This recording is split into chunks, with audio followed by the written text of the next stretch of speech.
საქართველოს დამოუკიდებლობის აღდგენის 20 წელი მიღწევები, პრობლემები და პერსპექტივები სამეცნიერო კონფერენცია ბათუმის უნივერსიტეტში ამ თემას მიეძღვნა. ბათუმელ მეცნიერებთან ერთად კონფერენციაზე საკუთარი ხედვა თბილისის ივანე ჯავახიშვილის უნივერსიტეტის პროფესორებმა წარმოადგინეს.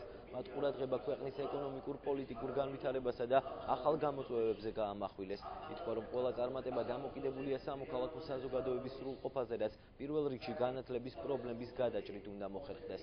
მეცნიერები მიიჩნევენ, რომ სახელმწიფოს პრიორიტეტი ვიწრო სპეციალიზაციისა და ამავე დროს ფართო განათლების სისტემა უნდა გახდეს. ბათუმელი და თბილისელი პროფესორები მეცნიერულად გაანალიზებენ ქვეყნის შიდა და გარე პოლიტიკურ პროცესებს. ისინი ორ სექციად იმუშავებენ. კონფერენცია ბათუმის უნივერსიტეტში დღეს გაიხსნა და იგი ხვალ დასრულდება. მართალია ჩვენ გვაქვს არაერთი წარმატება და მიღწევები, თუმცა დაგროვებულია უამრავი პრობლემები, რომელთა მეცნიერული შესწავლა და მისი გაანალიზება და შემდგომში მისი პრაქტიკული გამოყენება გამოკვეთს უამრავ პერსპექტივას ჩვენი ქვეყნისათვის, ჩვენი მხარისათვის. რაც შეეხება საგარეო პოლიტიკურ საკითხებს, აქ არის დღევანდელი ვითარება მოგეხსენებათ, საქართველოს აქვს როგორც ძლიერი მხარდაჭერა დასავლეთიდან, ისე მძლავრი ზეწოლა ჩვენი ჩრდილოეთელი მეზობლიდან სამწუხაროდ. გვაქვს პრობლემები ტერიტორიული მთლიანობის აღდგენასთან დაკავშირებით, სამოქალაქო საზოგადოების განვითარებასთან დაკავშირებით.